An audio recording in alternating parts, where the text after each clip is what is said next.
Welcome and hello into BFME 2 patch 1.09 HD edition. Today we got 2v2 on map Nevrast.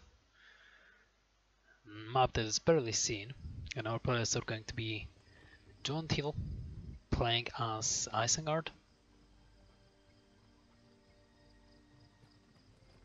Okay, there was a spike. So we got Isengard, JohannTily, his teammate, a Mordor player, cutthroat, and their opponents, Goblin player SealCat and the man player Shooter. So Nevrast we got single fire and nothing else. Nothing else, completely nothing else. I thought that there are some creeps, but not. It's like an Udon, but a little bit different. To be honest, there is nothing different. You got only those caves on the left and right side, and that's all. No creeps, no outposts, and it's only one single fire in the middle for the late game to increase the vision and receive more command points. Plus, what is the most important out of single fire is to regain your power points faster later on. And also we can see Golem over there. I haven't seen Golem for a while. So we got Golem on the map, and what our players are going to do, we got Orc Pit with Orc Archers first, we got 3 furnaces in the Uruk Pit, and the barrack with Gondor soldiers and another farm. On the side of Goblins, double Goblin Cave first, after double tunnels. So yeah, nothing too tricky, to be honest. They're trying to play standard infantry, all of them, and we got archer range out of Men of the West and more goblin warriors. On the side of Mordor, Mordor is going for Haradim Palace, so it's going to be infantry against infantry. No knights first, no something different. So we got Uruk Pikes second from JohannTily. As his opponent Shooter is going full on infantry, only Swords of Gondor, only archers. So this Uruk-hai battalion is a good pick over there, but those spikes are not that great, while there are no creeps, and no one really is going to harass well. As we can see, Goblin is standing home, Mordor is protecting himself against Goblin warriors with Orc archers, and there will be another Orc pit for Mordor. Men of the West unable to destroy the furnace, a really good pickup over there, but those spikes are costly and there is no reason for them, to be honest. They're really good against production instructions, but not against infantry units like Gondor soldiers and Gondor archers. Goblin heading towards the middle, maybe taking the signal fire. It's not a bad thing to do at the beginning of the game, but it slows you down a bit.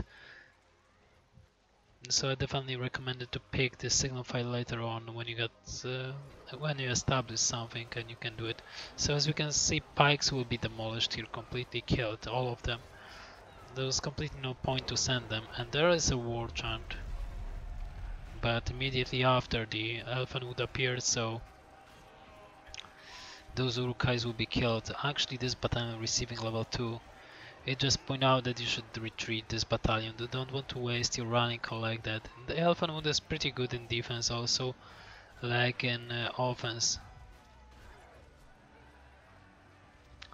Let's check Mordor now. Mordor got the Sterlings and he's still struggling against Goblin warriors. They're not using even the poison blades and not using the actually there is aggressive stance.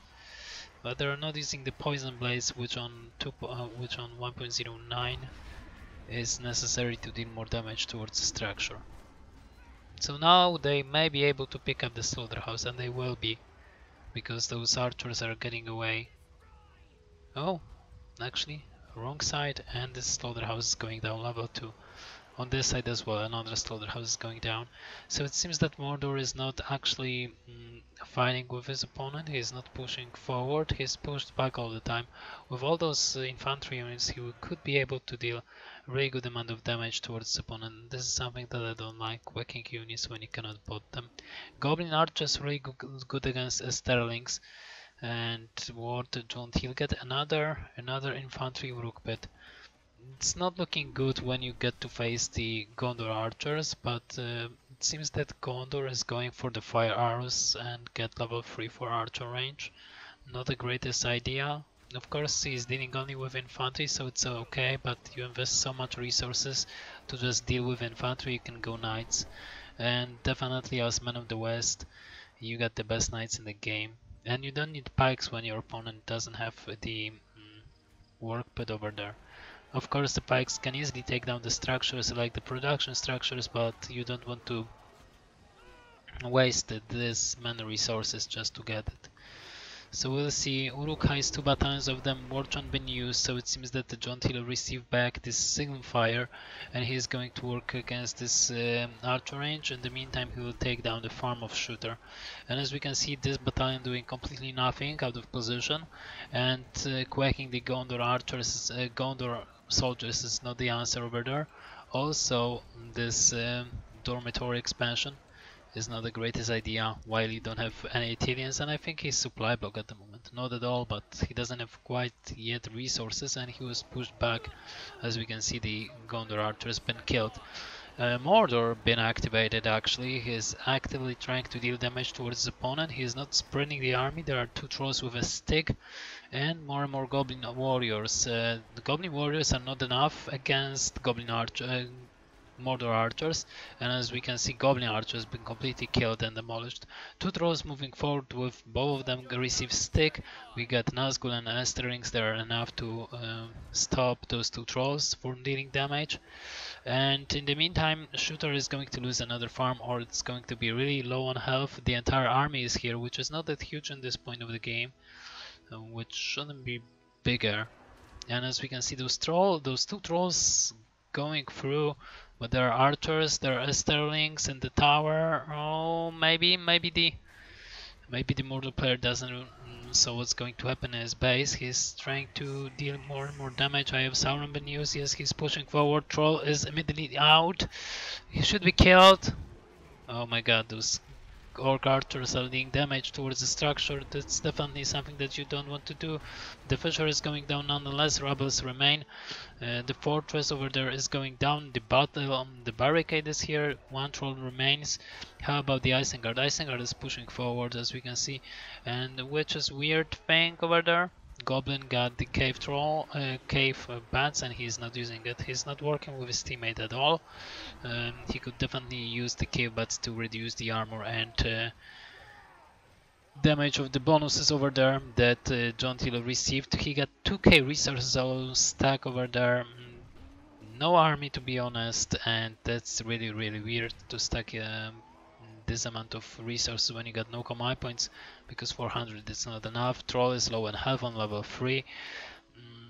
It's not looking good on this side of Goblin player and the Man player as well. He got Italians at the moment, Rangers, but they're not enough, to be honest. And there is another Elfenwood.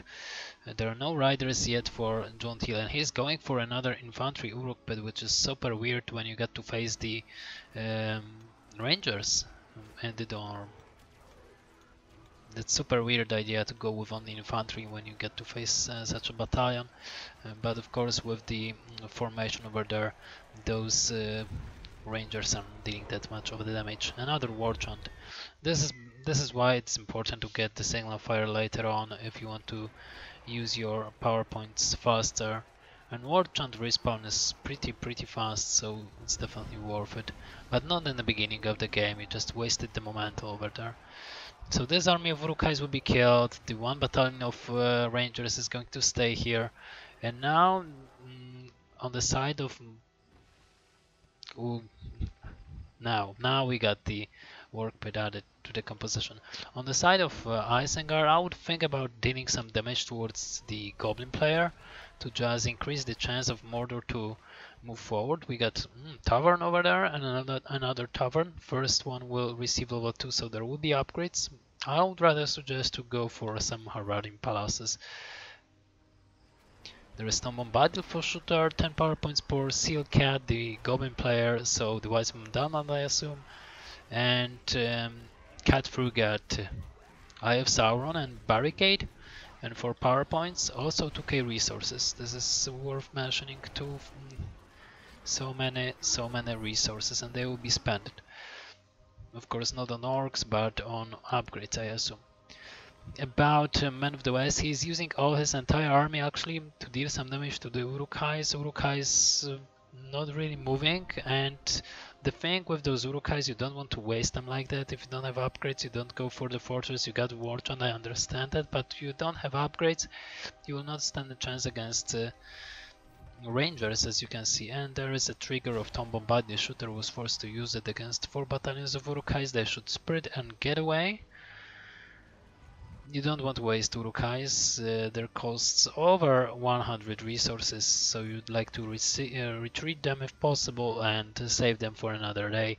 You don't want to fight with your opponent when he is ready and got Tom Bombarded that can knock down all of your troops.